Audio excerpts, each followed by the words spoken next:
Alors, les livres, on en a entendu déjà pas mal de choses. Il a récemment aussi été traduit en italien et en espagnol et d'autres langues. Et ce livre a deux parties. Alors, c'est une histoire de 5000 ans. Et on m'a demandé souvent pourquoi 5000 ans? C'est trop. Et, et j'ai dit non. L'histoire de Homo sapiens, c'est 300 000 ans. Et ce qu'on appelle l'histoire, normalement, ce que c'est 5000 ans, pourquoi est-ce qu'on appelle cela l'histoire et le reste non? La préhistoire. C'est parce que l'histoire, c'est écrit comme une histoire des systèmes de pouvoir, des systèmes de domination. Et les premiers systèmes de domination ont été créés il y a 5000 ans. Les premiers systèmes de domination permanente, disons. Mais aujourd'hui, je ne vais pas tellement parler des racines lointaines, parce que c'est trop pour une soirée. Je vais me concentrer plutôt à la méga-machine moderne. C'est la deuxième et plus grande partie du livre, la méga-machine moderne, le système monde moderne, le système capitaliste. Et le point de départ de ma conférence, c'est la crise de civilisation, en fait, que nous vivons. Et je vais parler de plusieurs dimensions de cette crise de civilisation. D'abord, ce sont les écosystèmes. Ce n'est pas uniquement une crise du climat. On a une situation inouïe dans l'histoire humaine. Il y a 9 frontières planétaires dont on a franchi déjà ou dépassé. On a dépassé 6 et on est en train de dépasser la 7e frontière, c'est l'eau douce. Et ça fait partie de ces frontières, la plus grande extension d'espèces depuis 65 millions d'années, quand les dinosaures ont été plus ou moins détruits. Et alors ça dépasse l'histoire humaine. C'est une crise plus grande que l'histoire humaine même. Et on a aussi une dégradation des terres fertiles. On perd à peu près 1% des terres fertiles au niveau planétaire par an. C'est très, très rapide. Et on peut continuer. Vous savez beaucoup de choses. Je ne vais pas continuer avec tout ça. On peut parler de l'eau douce, des forêts, des océans, etc. Tout ça se passe déjà sans le dérèglement climatique. Alors souvent, on se concentre uniquement sur cette dimension. Le dérèglement climatique, bien sûr, aggrave ces processus beaucoup. On est assez proche de pas mal de points de basculement dans le système climatique. C'est d'abord, alors il y a plusieurs points de basculement.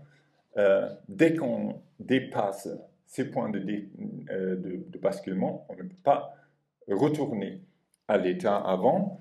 Et ça s'applique par exemple à l'Amazonie. On ne sait pas exactement quand ça va se passer, mais ça peut être assez proche.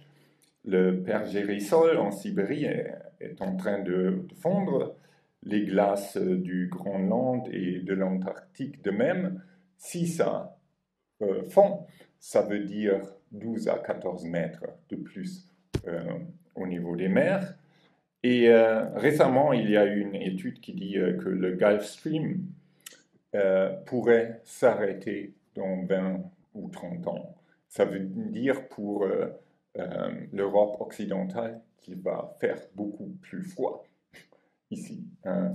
Alors, il y a tous ces points de basculement qui sont assez graves. Mais ce n'est pas tout. Au niveau de l'économie, vous le savez bien sûr, on a une polarisation extrême entre les riches et les pauvres. Une douzaine de personnes possèdent aujourd'hui autant que la moitié la plus pauvre de la population mondiale. Alors on a un genre de apartheid global entre les riches et les pauvres. Et en Occident aussi, la promesse de progrès qui était cruciale pour l'Occident pendant des siècles est en train de s'effondrer avant nos yeux. Alors l'idée que nos enfants vont avoir une meilleure vie, il n'y a pas beaucoup de gens qui le croient. Et on est en train de confronter les limites de la croissance. Le Club de Rome en a parlé il y a plus de 50 ans déjà, et il y avait beaucoup de recherches sur cela. Ça, c'est une étude de 2022 qui dit qu'on est vraiment sur ce scénario avec un effondrement de la production industrielle, de la production alimentaire, etc., autour de la moitié du siècle. Alors, c'est la situation. Au niveau politique, on a une véritable crise de représentation un peu partout en Occident. Il y a 10 ans déjà, une étude de l'université de Princeton qui a trouvé que les opinions politiques de 90% de la population américaine, de 90% les plus pauvres de la population américaine, ne jouent aucun rôle dans le processus politique, aucun rôle. Et quel que soit le gouvernement en place, les démocrates, les républicains. Alors la réalité de nos démocraties est en fait, empiriquement, que ce sont plutôt des oligarchies que des démocraties. Et la légitimation de ce système, bien sûr, est en désarroi. Au niveau de géopolitique, c'est un sous-système. Alors, il y a le grand système, c'est la planète, et tout cela, ce sont les systèmes politiques, économiques et géopolitiques, ce sont des sous-systèmes. Au niveau du sous-système géopolitique, on voit vraiment la fin de 500 ans de domination de l'Occident. Et là, il y a beaucoup de mauvaises nouvelles, mais là, c'est plutôt une bonne nouvelle pour le Sud global, au moins. Et il y a beaucoup de dangers dans cela, mais on voit le déclin rapide de l'Empire américain et l'essor de la Chine, bien sûr. Les pays du Sud se détournent de l'Occident et on a une crise grave de crédibilité de l'Occident, par exemple en raison de son soutien au génocide à Gaza. C'est dans le Sud global, c'est un thème énorme et le double moral de l'Occident est vraiment extraordinaire. On dit souvent, oui, on défend le droit international par rapport à l'Ukraine, mais par rapport à Gaza, l'Occident a soutenu ce génocide. Et le Sud global, maintenant, a plusieurs choix. C'est non plus un monde unipolaire.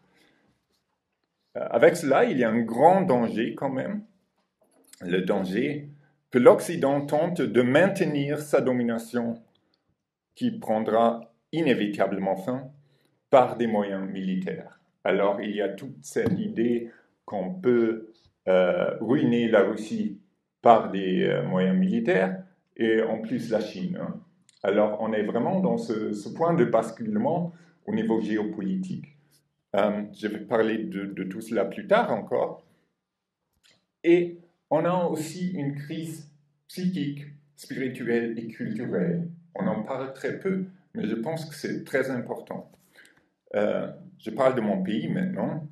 Un quart des Allemands souffrent de dépression maintenant. C'est un chiffre qui a doublé depuis la pandémie. Alors, ce sont des chiffres énormes.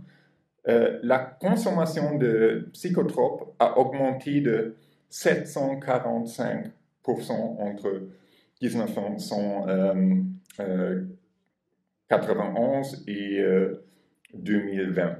Alors, c'est vraiment une crise spirituelle, si on veut. Un tiers des jeunes s'automutilent, par exemple, se scarifient, etc.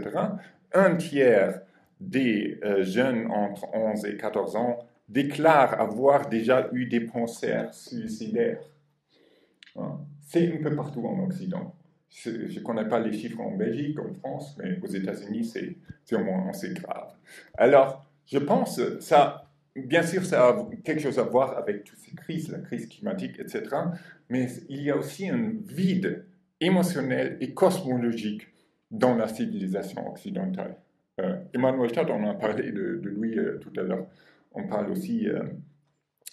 et le vide, bien sûr, est comblé par la consommation de produits, mais ça ne remplit pas vraiment ce vide. Alors, il y a plusieurs manières de regarder ce kaléidoscope de crise.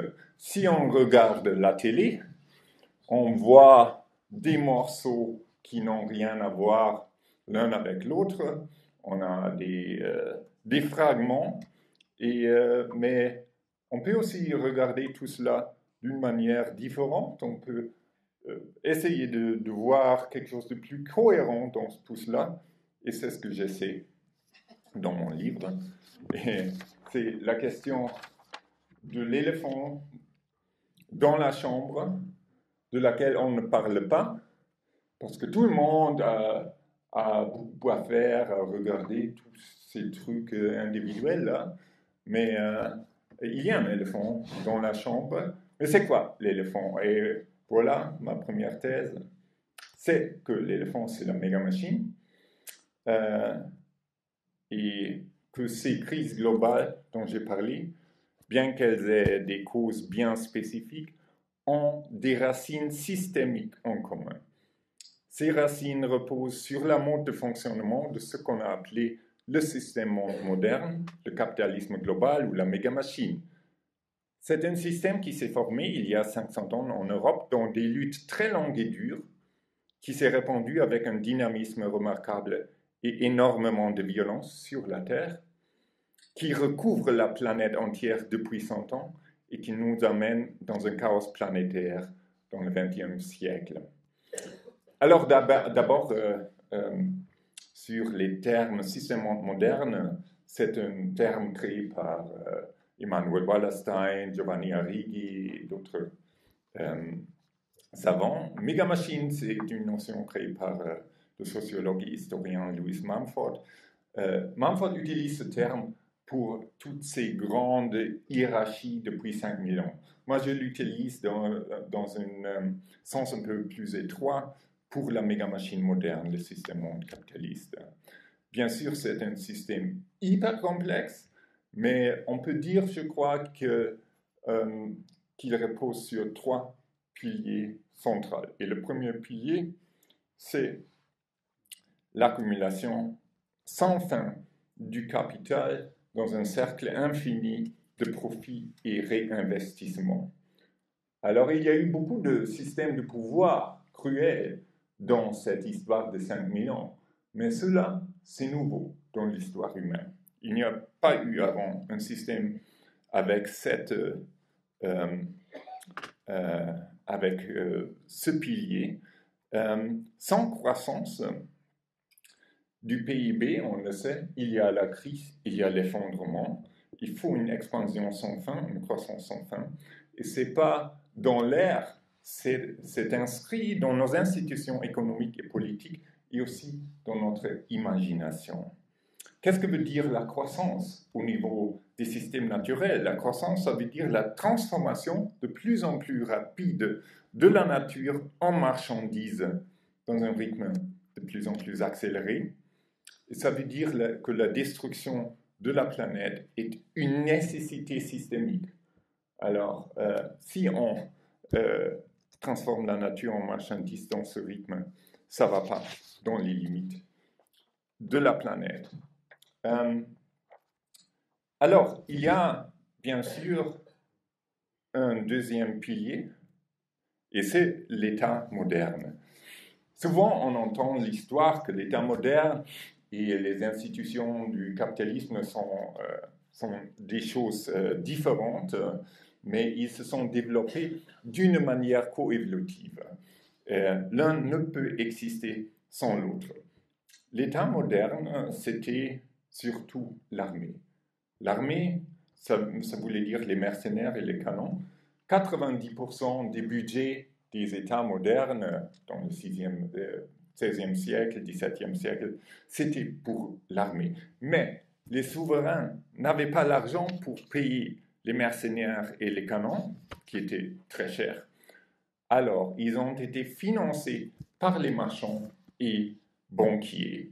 Par exemple, à Gênes et à Florence, aussi en Belgique, il y avait pas mal de marchands qui ont financé l'économie de la guerre. Ils ont prêté de l'argent aux souverains qui ont fait la guerre, qui ont pillé les autres pays, et du butin, ils ont payé ce qu'on appelle aujourd'hui le retour sur l'investissement. Alors, c'était une machine pour le capital, la guerre était une machine pour le capital, et c'était aussi le moteur de la colonisation, l'expansion militaire et coloniale pour rembourser les crédits. Les colonisateurs, par exemple, aux Amériques, ils étaient tous endettés auprès des banquiers de Gênes, etc. Alors, ça faisait déjà partie de l'expansion capitaliste. L'État, d'ailleurs, était endetté dès le début. Alors, si on parle aujourd'hui de crise de dette, ça faisait partie du système dès le début. L'État était endetté auprès du capital, était dépendant du capital. Pour les marchands, il n'y avait pas uniquement le retour sur l'investissement. En contrepartie, c'était aussi les monopoles. Le capitalisme ne peut exister sans monopole. Aujourd'hui, on le voit, Google, Amazon, etc. Alors, le secret sombre du capitalisme, c'est qu'il n'y a peu à voir avec les marchés. Je vais en parler davantage plus tard. Un exemple de la symbiose du pouvoir physique de l'État et du pouvoir économique, ce sont les sociétés par action qui ont joué un rôle très important dans l'expansion du système. Aujourd'hui, les 500 plus grands groupes du monde, plus ou moins tous des sociétés par action, contrôlent 40% du PIB mondial et 2/3 du commerce global. Alors, c'est vraiment le cœur de la bête, si on veut. La première société par action a été fondée aux Pays-Bas en 1602, la compagnie néerlandaise des Indes orientales. Alors, au début du XVIIe siècle, c'était le modèle pour toutes les autres sociétés par action, pour les grands groupes. Aujourd'hui, ces compagnies-là n'ont aucun but social, éthique ou écologique. Le seul but est d'augmenter l'argent des actionnaires. Ces groupes étaient fortement militarisés. Ils ont eu leur armée de mercenaires et c'était une sorte d'État privé. Et ces États privés ont joué un rôle clé dans la colonisation de l'Amérique du Nord, de l'Afrique et de l'Asie. Je vais donner seulement un exemple. C'est l'histoire des îles Banda en Indonésie.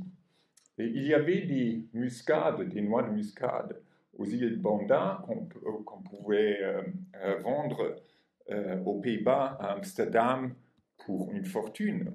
Mais le peuple, les habitants des îles Banda ne voulaient pas donner un monopole aux Hollandais. Alors les Hollandais, ça veut dire la compagnie néerlandaise des Indes orientales, a utilisé son armée de mercenaires pour envahir les îles Banda. Et au bout de quelques mois, c'était 15 000 habitants des îles Banda, uniquement 1000 habitants restés. Alors c'était un génocide, comme beaucoup de génocides oubliés dans l'expansion de ces groupes-là. Et Amsterdam, à cette époque, c'était la cité la plus libérale du monde occidental. Hein. On a profité de ce que venait des îles Banda. Les actionnaires ont acheté un Rembrandt et ont parlé d'une manière très cultivée sur ces peintures. et en même temps, c'était la barbarie dans l'autre part du monde. Et on ne savait peu de cela. Hein. C'est un principe du capitalisme que la barbarie qui est nécessaire pour générer le capital est rendue invisible.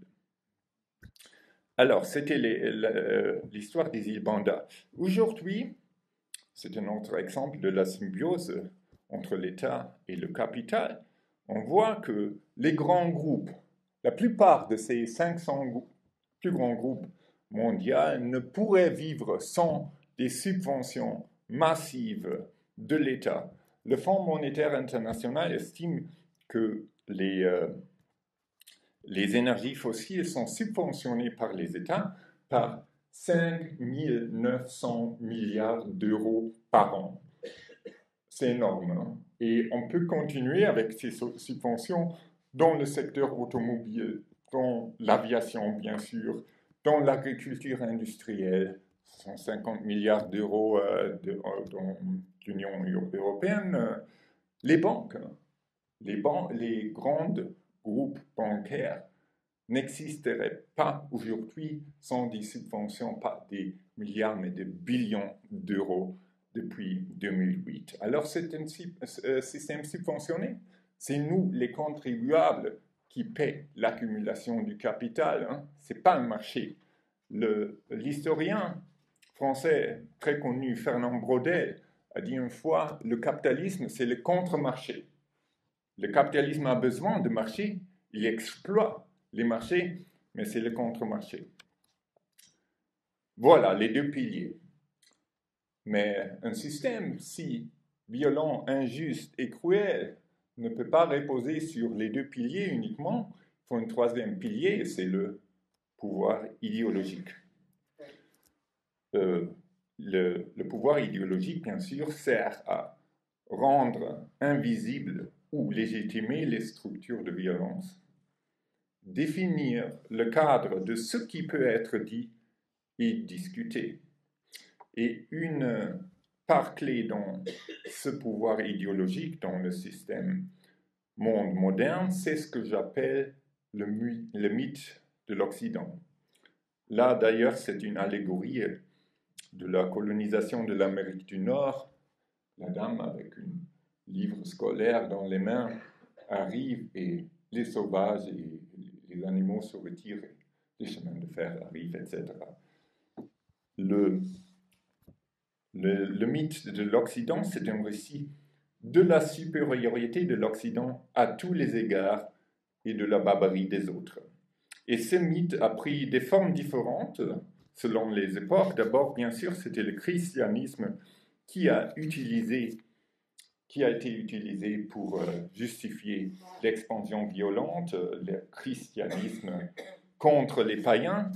Puis, au XVIIIe siècle, XIXe siècle, c'était la civilisation et la raison que nous avons, bien sûr, contre les peuples sauvages et irrationnels. C'était le progrès contre la stagnation. Et puis, après la Deuxième Guerre mondiale, le développement. Nous, on a le développement versus le sous-développement du reste du monde. Et aujourd'hui, quand on entend nos leaders politiques, ce sont les valeurs occidentales. Nous, on a les valeurs occidentales et les autres sont plus ou moins des barbares. Et il est très remarquable d'ailleurs que ce récit a pu se maintenir face au bilan désastreux de l'Occident dont j'ai parlé, des génocides coloniaux, aux différentes méthodes d'extermination de la vie sur Terre qui ont été toutes développées par l'Occident et pas de la part des barbares. Mais en plus, c'est une justification bizarre de l'expansion du système, mais en plus, c'est dangereux parce qu'on n'a pas une image réaliste de qui nous sommes, de notre histoire. C'est pour ça qu'il est très important de démystifier l'histoire occidentale. Il y a aussi une autre part du pouvoir idéologique dans le système mondial moderne, c'est la vision mécaniste du monde. Je ne peux pas parler beaucoup de cela, c'est un thème pour une autre soirée, mais c'est le thème du livre dont tu as parlé, l'étoffe dont nous sommes faits, repenser la nature et les sociétés, et j'espère que ça va sortir en français aussi. C'est avec le système capitaliste, une idéologie s'est développée depuis le XVIIe siècle avec c'est l'idée que le monde est une machine. C'était la métaphore centrale des sciences au début du XVIIe siècle. L'idée est que la nature est composée d'objets matériels séparés qui peuvent à tout moment être arrachés à leur contexte et réassemblés, une sorte de monde Lego. La nature, selon cette conception, c'est une ressource disponible. Et ça veut dire la nature, y compris les êtres vivants, y compris les humains aussi, obéit à des lois prévisibles et peut donc être contrôlée et modelée par la volonté humaine, c'est-à-dire par la technique. Et je crois que c'est une des erreurs les plus graves de l'histoire humaine. On peut donner plein d'exemples. Je veux donner seulement un exemple de l'agriculture. La maximisation des rendements par la monoculture et les pesticides génèrent des profits à court terme, mais à long terme, elle détruit les sols car elle détruit les systèmes circulatoires complexes de la vie. Alors cette forme de pensée mécaniste est au cœur de la destruction de la nature qu'on voit. Alors, bien sûr, ce système, aujourd'hui, est en crise. Et on a des limites du système. Mais d'abord, si on se demande quoi faire dans cette situation difficile dans laquelle on se trouve, on peut revenir à l'éléphant dans la chambre. Cet éléphant se demande pourquoi il n'est pas regardé, même s'il est au milieu de la chambre. Et je crois que la première chose qu'il faut faire, c'est se rendre compte qu'on est dans une crise de civilisation. C'est pas quelque chose... on n'a pas un problème budgétaire ici, un problème climatique là. C'est une crise de civilisation. Et c'est une autre perspective. Et ça veut dire que toutes les institutions et idéologies de cette civilisation sont remises en question. Pas toutes aujourd'hui, mais dans une période de temps de quelques décennies. C'est une longue phase, de mon avis, de transition chaotique, un interrègne, comme Gramsci l'a dit un temps, le temps des monstres, c'est le titre de notre conférence ici aujourd'hui, et je crois nous tous, on vit cela chaque jour quand on regarde les nouvelles, quand on est dans ce temps chaotique. Que peut-on faire? Alors je vais donner uniquement 4 points décisifs que je qualifie aussi de 4 adieux. Adieu à des modes de production, modes de pensée habitués. Et sur chaque point, il y a en fait des choix. Il y a des choix qu'on peut faire. Je ne crois pas qu'on est dans une histoire déterministe. Le premier point, c'est le départ de l'Occident de l'hégémonie mondiale et la perspective d'une nouvelle ordre de paix. Pendant 500 ans, l'Occident s'est développé, l'Occident a dominé le monde et il y a eu des cycles hégémoniques internes. Par exemple, au début, c'était l'Empire espagnol, financé surtout par Gênes, puis il y a eu l'Empire des Pays-Bas, puis l'Empire britannique et puis l'Empire américain. Mais ce qui prend fin aujourd'hui, ce n'est pas seulement l'hégémonie d'une puissance occidentale qui cède la place à une autre, comme la fin de l'Empire britannique et l'essor des États-Unis, mais c'est l'ensemble du système de domination occidentale qui prend fin. Quant à la population, l'OTAN aujourd'hui ne représente que 12% de la population mondiale, le G7 ne représente que 10% de la population mondiale, mais il prétend toujours parler au nom de tous. Sur le plan économique, la Chine, bien sûr, est en plein essor et surpasse bientôt les États-Unis. Les BRICS sont déjà plus forts économiquement en termes de pouvoir d'achat que les G7 depuis 2020. Sur le plan militaire, les États-Unis ont perdu pratiquement toutes les guerres. Depuis 2001, c'était Afghanistan, Irak, Syrie, maintenant l'Ukraine, qui est en partie aussi, qui fait partie, la guerre là, fait partie de ce changement géopolitique. Et les États-Unis dépensent près de la moitié des budgets militaires mondiaux, mais ne peuvent pas gagner apparemment. Au niveau idéologique, le mythe de l'Occident est en train de s'effondrer. L'Occident n'est plus un modèle. On le voit très clairement depuis la crise financière. L'Occident n'est plus un modèle économique. Les infrastructures sont en ruine.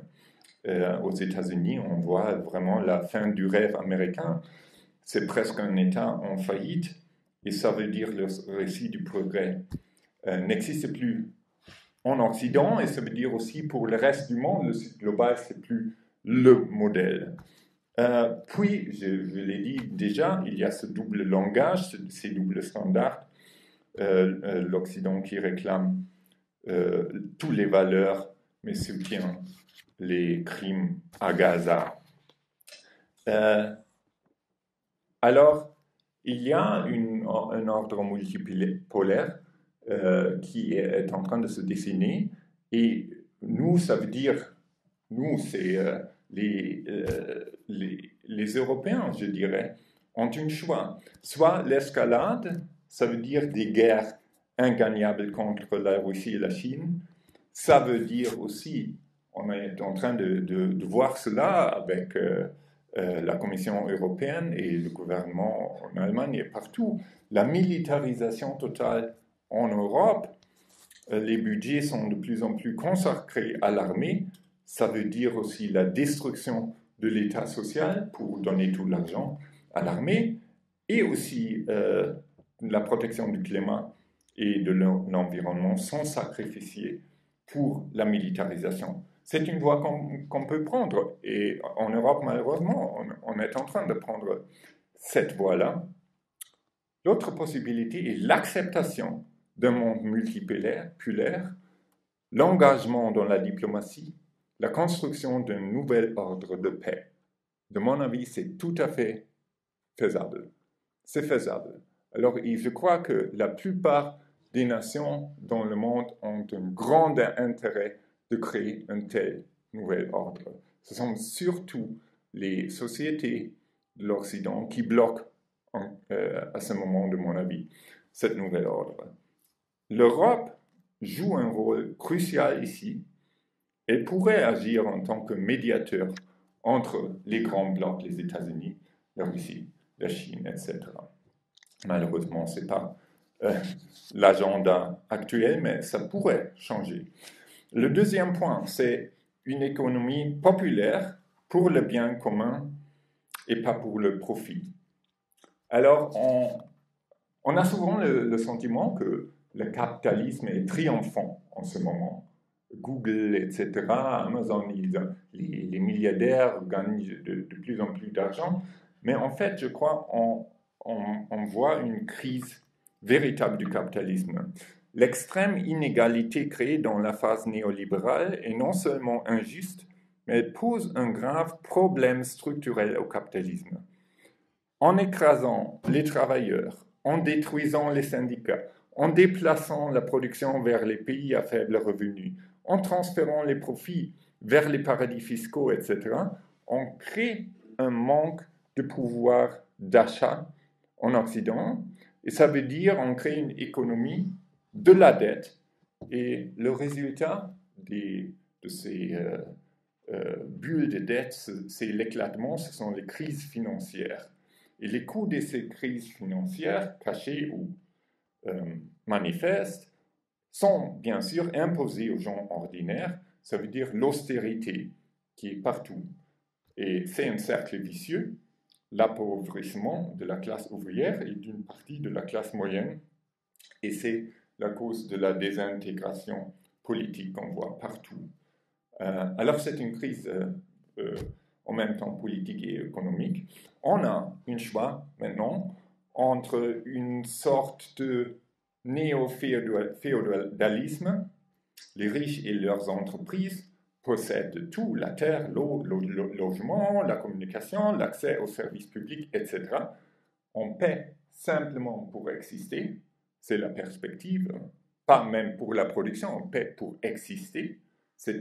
J'appelle cela une économie de tribu, une économie, si on veut, déjà post-capitaliste, mais encore pire que le capitalisme, ou encore une économie qui ne vise pas le profit ou la rente, mais le bien commun, une économie populaire, on pourrait dire. Et le principe d'une telle économie, c'est bien connu, c'est la répartition équitable des richesses au lieu de la croissance. On n'a pas un manque de production dans le monde, on a un problème de partition, bien sûr. Et ça pourrait commencer, par exemple, par la fin de subventions aux riches et aux grands groupes. J'ai parlé de ces subventions. Il faut simplement arrêter de subventionner les riches. Déjà, ça ferait une très grande différence. Puis, bien sûr, une imposition massive de la richesse excessive et une redistribution aussi de la propriété, ainsi que la réduction des dépenses d'armement. Et comme ça, on pourrait financer un programme massif de transformation écosociale pour financer de nouvelles institutions économiques post-capitalistes, des coopératives, des entreprises publiques, etc. On a parlé beaucoup d'un Green New Deal au niveau de la Commission européenne, etc. Mais on parle très rarement du fait qu'on pourrait utiliser un tel Green New Deal pour une perspective post-capitaliste. Si on met tout cet argent, pas dans les structures capitalistes, comme bien sûr dans les projets de la Commission européenne, mais dans des institutions différentes. Alors, il faut changer les institutions fondamentales du système. Bien sûr, ça ne se fait pas aujourd'hui, mais c'est une perspective de longue durée. Le troisième point, c'est la reconquête de la démocratie. La confiance dans les institutions politiques est en train de s'effondrer car elles ne parviennent pas à résoudre les problèmes et à assurer un minimum de justice. Elles sont perçues comme travaillant uniquement pour les classes supérieures. Ça veut dire que les démocraties libérales, telles qu'on les connaît depuis longtemps, sont dans une crise structurelle.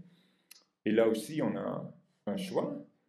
Je ne parle pas du faux choix qu'on trouve dans la quasi-totalité des urnes en Europe et aux États-Unis entre le néolibéralisme autoritaire type Macron et l'extrême droite. Je parle de notre choix, un choix entre un système politique de plus en plus oligarchique et autoritaire ou une réinvention et approfondissement de la démocratie en dépassant les limites des démocraties représentatives. Nous devons garder à l'esprit, et j'écris dans les livres un peu sur cela, que les démocraties dites libérales n'ont pas été conçues pour représenter véritablement le peuple. James Madison, qui était l'auteur principal de la Constitution américaine, disait « Le gouvernement, je cite, le gouvernement doit protéger la minorité des riches contre la majorité. » C'était la Constitution américaine originale était conçue de telle façon. La grande majorité des gens, les femmes, les noirs, les indigènes, les pauvres, ne pouvaient même pas voter. Hein. C'était les mouvements sociaux qui ont lutté pendant un siècle et plus pour avoir même le droit de vote. Hein. Mais ce n'était pas conçu comme une démocratie. Madison disait, la démocratie c'est dangereux parce que les gens qu'on veut garder à l'extérieur du système politique se mélangent dans tous. Hein. Et ça veut dire les femmes, les noirs, les indigènes, les pauvres. Et il faut dépasser ces limites. Et en même temps, je crois qu'il faut défendre, bien sûr, les démocraties parlementaires où ils sont attaqués pour installer un système plus autoritaire. Il faut défendre ces institutions et aller plus loin en même temps. Et il y a beaucoup de possibilités d'une démocratie plus directe, de conseils, etc. Il y a beaucoup d'expérimentation. Le quatrième point, c'est l'adieu à la maîtrise de la nature et développer plutôt une coopération avec les systèmes vivants complexes. L'idée que l'on peut dominer la nature est en train de s'effondrer aussi, malgré les délires techno-optimistes de la Silicon Valley. On voit les tempêtes, les feux de forêt, les inondations, les sécheresses, les vagues de chaleur, etc. Et là, notre technologie s'avère largement impuissante face à ces forces. Et c'est clair, parce que nous devons comprendre que les sous-systèmes, et chaque société humaine ne peut être qu'un sous-système de la planète. Les économies sont que des sous-systèmes, et les sous-systèmes ne peuvent jamais dominer le grand système qui est la biosphère. Alors, toute cette notion que l'économie est plus importante que la nature, c'est n'importe quoi. C'est pas logique. Hein? C'est l'écosystème est plus fort. Et il faut le reconnaître. Là encore, on a un choix. Soit continuer sur la voie de l'illusion mortelle que nous pouvons contrôler la nature avec les pesticides, le génie génétique, la géo-ingénierie, l'intelligence artificielle déchaînée, etc., menant à une techno-dystopie plutôt, ou opter pour une collaboration avec des systèmes vivants complexes. Ça veut dire, par exemple, la reconnaissance des droits de la nature, des écosystèmes, des cours d'eau, par exemple, des paysages, des animaux, en tant que sujet de droit. Il y a beaucoup d'exemples de cela dans le monde, en Amérique du Sud, en Espagne, partout. Alors, je parle ici pas de quelque chose qui va se passer comme ça, mais des processus vraiment d'une transformation d'une civilisation dans quelque chose d'autre. Et il faut reconnaître aussi les limites à la technologie et à la croissance. Par exemple, c'est uniquement un exemple, les limites à la numérisation et à l'intelligence artificielle, qui engloutissent déjà une quantité d'énergie en croissance exponentielle déjà. Alors, toute l'idée qu'on peut passer à des énergies renouvelables n'existe plus, parce que déjà, même sans l'intelligence artificielle, la consommation des énergies par la numérisation croît à 6% par an. Alors, si on continue avec la numérisation, même sans intelligence artificielle, on aurait besoin de toute l'énergie qu'on consomme aujourd'hui en 50 ans uniquement pour les moyens digitaux. Alors, ça ne va pas. Ça va pas. Alors, il faut parler de limites à la technologie. Et puis, la planète a été déjà abîmée beaucoup. Il y a beaucoup de projets très intéressants de régénération des écosystèmes endommagés. Bien sûr, pour cela, on a aussi besoin de ces ressources, de taxer les riches pour avoir de grands programmes de régénération de la planète.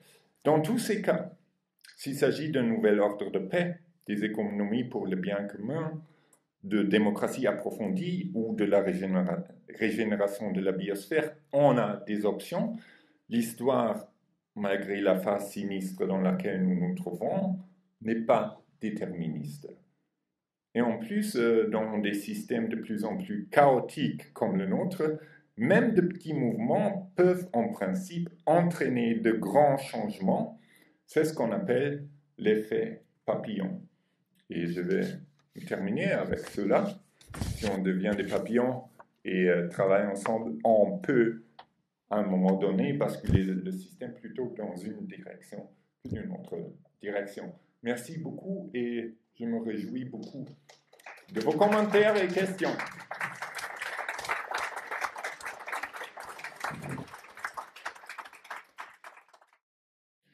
D'abord, les convergences. Je ne parle pas d'une convergence des pauvres avec les milliardaires, pas du tout. Il faut lutter. Hein. C'est une guerre de classe, évidemment, que les classes supérieures sont en train de gagner, mais ce n'est pas la fin de l'histoire. L'histoire ne finit pas. Alors, je parle d'une convergence des mouvements qui sont séparés maintenant. Par exemple, je crois qu'il faut vraiment un mouvement massif contre la militarisation de l'Europe. À plusieurs raisons. Ça ne nous rend pas plus sécures, mais plus insécures. Une confrontation de blocs nous rend plus insécures. Il y a plein de possibilités de diplomatie et de créer un nouvel ordre de paix. Mais cette économie de guerre ou cette militarisation empêche aussi vraiment une transformation sociale et écologique. Alors les écolos devraient avoir un intérêt d'empêcher cette militarisation, parce que si ça se passe, on n'a plus d'argent pour le climat, on n'a plus d'argent pour l'environnement. Les pauvres devraient avoir un intérêt parce qu'on va sacrifier vraiment. On aura des élections en Allemagne ce dimanche. On aura probablement un gouvernement de droite, avec les Verts, avec les social-démocrates, peu importe, qui va mettre tout l'argent dans la militarisation et vraiment essayer de détruire l'État social. Hein. C'est la situation dans laquelle on se trouve. Et pour cela il faut lutter contre la militarisation. Et c'est un intérêt commun des écolos, des pauvres, même des classes moyennes et du mouvement de la paix. Et alors, quand il y a des intérêts communs, il devrait y avoir une voie pour travailler ensemble. C'est difficile à cause des divisions idéologiques, etc., mais il y a des intérêts communs, il faut bâtir sur cela. L'économie de guerre, comment elle est arrivée? Je crois que c'est Naomi Klein a parlé dans son livre La Shock Doctrine, The Shock Doctrine, de cela. Dès qu'il y a un événement extrême, pandémie, guerre, crise financière, désastre naturel, il y a des gens qui utilisent cette situation pour saisir le moment et imposer quelque chose de nouveau. C'est ce qui s'est passé en Allemagne. C'était 2 jours après l'invasion russe en Ukraine que le chancelier Scholz a déclaré 100 milliards d'euros pour le militaire en plus du budget normal. Hein. Alors, c'est la shock doctrine. Ils utilisent la situation pour des agendas qu'il y a depuis longtemps. Hein. Mettre plus d'argent dans le militaire, couper les services sociaux, ça existe toujours, mais les élites politiques et économiques n'ont pas les moyens de le faire, mais dans une crise, ils ont les moyens si la résistance est faible. Et comme ça, c'était presque un coup d'État, on pourrait dire. Hein. Ils ont pris tout l'argent pour cela. Et d'une façon, je crois, pas vraiment rationnelle, parce que je ne crois pas que la Russie a une intention d'attaquer l'OTAN. Je crois que c'est irrationnel de supposer cela. Et pour ça, toute cette militarisation de l'Europe ne sert à rien. On peut discuter si on doit livrer des armes en Ukraine. C'est une discussion différente. Mais la militarisation d'Europe, c'est autre chose. Et c'est aussi on voit aussi que toutes ces crises, la crise financière, la pandémie, la guerre en Ukraine, etc., sont utilisées pour créer un État de plus en plus autoritaire. Hein.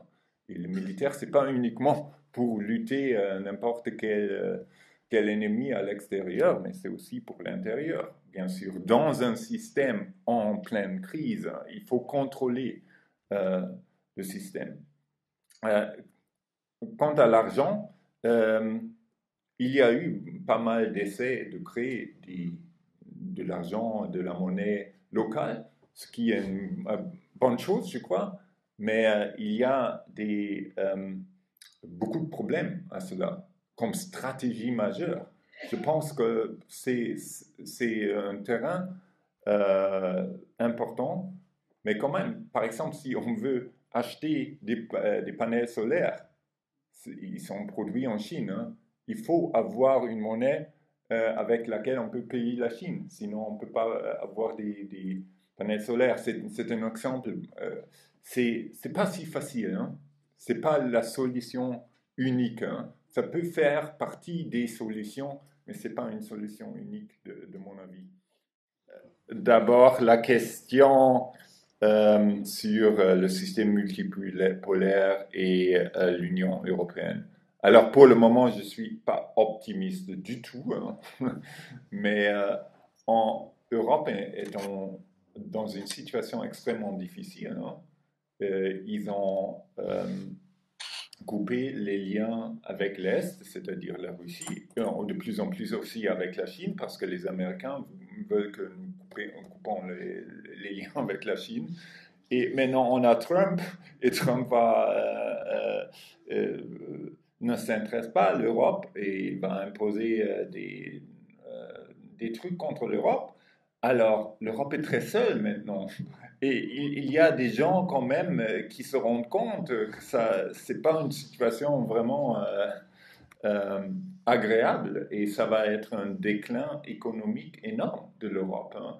D'une certaine façon, c'est inévitable parce que si c'est juste que l'hégémonie européenne ou occidentale prend sa fin, alors on va avoir moins des ressources du monde, on va avoir moins de croissance, etc. Mais si on continue sur cette voie militariste qui va poser des problèmes budgétaires énormes, hein, ça va être un déclin assez rapide pour l'Europe. Et je crois qu'il y a quand même des gens euh, qui, euh, qui recherchent, qui veulent sortir de cela et qui veulent à un moment donné sortir de cette impasse. Ça peut durer 10 ans, ça peut durer 20 ans. Le plus que ça dure, le plus ça va être dur, c'est clair. Mais je ne crois pas, là aussi, que l'histoire n'est pas déterministe. On a beaucoup de discours et je comprends ça, bien sûr, que notre situation est sombre. On a parlé de cela tout à l'heure. On est dans une vallée. Il y a les changements politiques, les mouvements sociaux, etc., ce sont des vagues, hein. Et on est vraiment dans une vallée en Occident. Ce n'est pas la même chose sur toute la planète, hein. J'ai une collègue de moi qui travaille pour la Via Campesina, qui était beaucoup en Afrique de l'Ouest, dit qu'il y a une atmosphère plutôt optimiste en ce moment parce qu'ils se sont débarrassés de la France, hein. Alors, il y a un esprit de décolonisation dans des parties de l'Afrique. Bien sûr, ils ont en grande partie les mêmes problèmes que nous. Il y a le capitalisme, il y a l'agriculture industrielle, mais quand même, il y a quelque chose de positif qui se passe quand même, hein. Alors, il faut se rendre compte que notre perspective est fortement européenne. Et en Europe, on a des problèmes très particuliers en ce moment, mais ce n'est pas la fin de l'histoire. Ça s'applique aussi à toute cette histoire du rapport Meadows. À l'époque que ce rapport est sorti, il y avait beaucoup de discussions. Il y avait beaucoup de gens qui ont dit c'est n'importe quoi, c'est la pensée apocalyptique, mais quand même, en Allemagne, par exemple, Willy Brandt a parlé avec Bruno Kreisky, qui était le chancelier autrichien, d'une économie sans croissance. Il y avait ces discours. Il y avait des publications à des tirages énormes, des centaines de milliers d'exemplaires vendus sur la question de la croissance. Et bien sûr, il y avait la contre-révolution néolibérale à cette époque. Et ça a beaucoup à voir avec la force des mouvements sociaux à l'époque. J'ai cité le rapport The Crisis of Democracy 1975. À l'époque, les élites ont vraiment eu besoin de quelque chose pour repousser les mouvements sociaux. Et puis on a eu une autre vague des mouvements sociaux dans les années 2000 avec Attac, les forums sociaux mondiaux, etc. Il y avait aussi une réaction. Et c'est clair, il y a des réactions du système contre les mouvements, mais ce n'est pas la fin de l'histoire. Le Covid, bien sûr, était les mesures contre le Covid plutôt aussi assez bienvenues pour couper les mouvements sociaux. Les Gilets jaunes, par exemple, en France, c'est le jour où le président Macron a déclaré l'état d'émergence, d'urgence, excusez-moi, d'urgence, il y a eu la plus grande manifestation des Gilets jaunes aux Champs-Élysées. Hein, et ce même jour, Macron a créé les forces policières spéciales contre l'insurgence des Gilets jaunes. Hein. Alors il y a vraiment cette connexion, la shock doctrine. Il y a une crise, le pouvoir l'utilise, mais le système devient de plus en plus instable. C'est maintenant, bien sûr, l'extrême droite et la droite qui en profitent le plus, c'est clair. C'est la situation actuelle. Mais aussi cela, ce n'est pas la fin de l'histoire. La gauche doit continuer de travailler dans la vallée actuelle.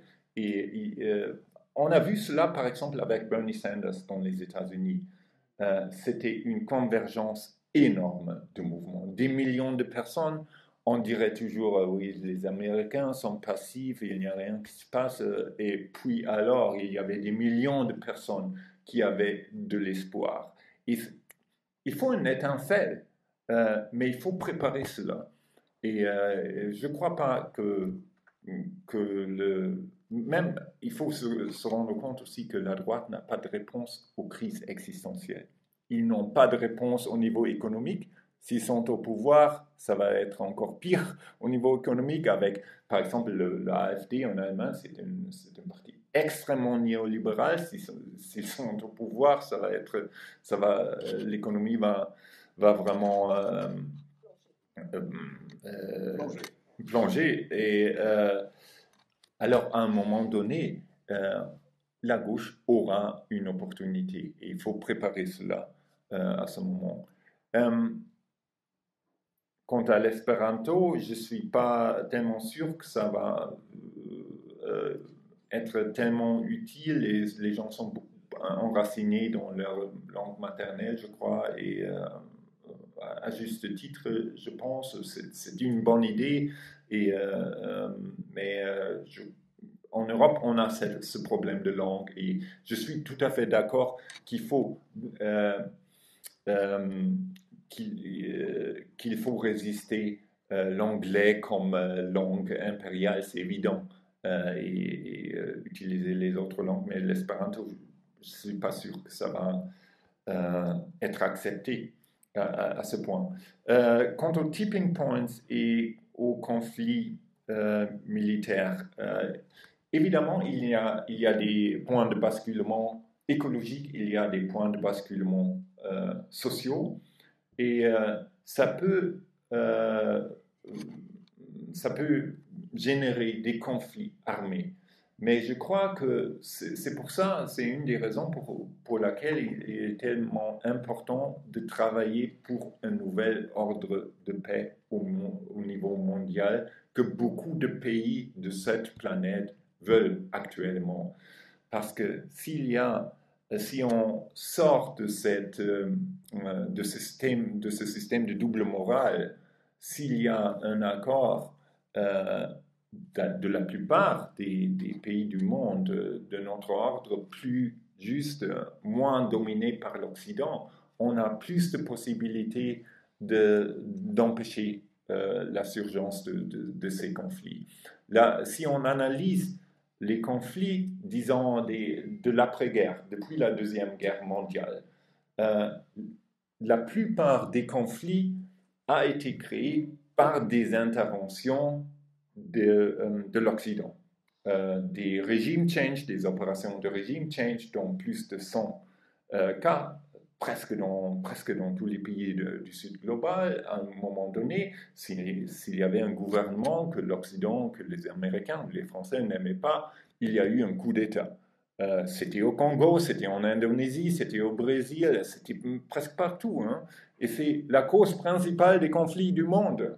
Il y a aussi d'autres causes de conflits, ce n'est pas la seule cause, mais c'est la cause principale pour la plupart des conflits.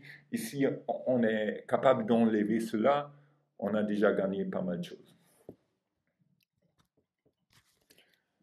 Oui, merci beaucoup pour ces questions et commentaires. D'abord, quant à la Russie et la Chine, il y a dans les guerres, il y a la propagande. Il y a la propagande russe, il y a la propagande occidentale, évidemment. Et on est dans une nouvelle guerre froide, au moins. Avec la Russie, c'est une guerre chaude même. Et bien sûr, il y a plein de propagande. Malheureusement, même pas dans des médias où on n'aurait pas pensé cela, sur Arte par exemple, si on parle de la Chine, c'est que négatif. Alors, il y a pas mal de choses négatives qu'on peut raconter de la Chine, bien sûr, la surveillance, etc., etc. Mais il y a des choses positives. Hein. La Chine est beaucoup plus complexe et beaucoup plus riche qu'on ne pense aujourd'hui. Seulement un exemple, quant aux énergies renouvelables, la Chine a un projet, ils envoient des gens dans les villages, dans les communautés, pour voir si on peut installer des panneaux solaires sur les toits. Et si ça marche, le gouvernement dit alors sur tous les toits, il y aura des panneaux solaires. Et il y a, c'est un peu totalitaire, bien sûr, les habitants ne peuvent pas dire non. Mais l'État paie tout cela. Hein? Alors, il n'y a pas pas de raison de résister parce que l'État paie pour cela. Et puis, ils ont l'électricité et puis ils repaient l'État par l'électricité, mais pas en argent. C'est génial. Alors, il faut beaucoup d'argent pour faire cela, mais si on fait des impôts pour les riches, on pourrait payer pour cela. Mais on n'entend rien de cela. C'est beaucoup mieux que ce qu'on fait ici avec les énergies renouvelables. Alors, je suis tout à fait d'accord. Un regard différencié. Et on peut même profiter des expériences en Chine. Et vous avez dit à juste titre que les Chinois, au moins, ont sauvé, je ne sais pas, 400 millions de personnes à peu près de la pauvreté extrême. Hein. C'est pas rien. Hein. C'est pas optimal, il y a beaucoup de problèmes, mais c'est quelque chose. Et si on compare cela à l'Inde, un pays en plein néolibéralisme, hein, il y a une grande différence. Hein. Ça se voit. Évidemment. Et au niveau de la politique étrangère, la Chine a vraiment une longue tradition de siècles et même de millénaires de diplomatie. Ils n'ont pas eu un empire colonial. Il y a en Chine un rapport très différent depuis des siècles entre le capital et l'État. Et pour cela, la politique étrangère est tout à fait différente de l'Occident. Et là, c'est vraiment une source d'espérance. Dans une crise d'hégémonie, normalement, il y a une grande guerre. Si un empire est en déclin, un autre empire est en essor, il y a la guerre. Mais avec la Chine, ça peut être différent parce que la Chine ne fait pas partie des puissances occidentales et de leur tradition. Ils n'ont pas d'intérêt jusqu'à maintenant.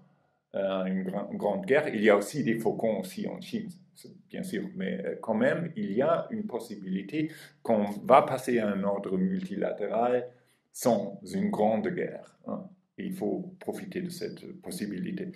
Euh, quant au cocon, je suis tout à fait d'accord. On a besoin des cocons. Il faut sentir la chaleur, il faut sentir des gens avec lesquels on se sent bien. C'est dans les temps actuels qui sont froids, qui sont menaçants, il faut avoir des groupes nourrissants. Mais en même temps, de temps en temps, il faut sortir de ces... oui, c'est difficile, de plus en plus difficile. Trouver un langage commun, euh, ça a toujours été difficile pour les intellectuels de trouver un langage commun avec les ouvriers, c'est évident, mais aussi euh, avec les différents milieux, mais il faut l'essayer. Je suis en train de lire en ce moment un livre assez intéressant de Jonathan Haidt sur la génération peur. Et il parle des effets désastreux des smartphones sur la génération jeune, parce que les réseaux sociaux créent un certain genre de peur, parce que si tu es dans un groupe euh, WhatsApp et tu dis quelque chose qui ne va pas dans ce groupe, hein, il y a 200 personnes qui, euh, qui sont contre toi.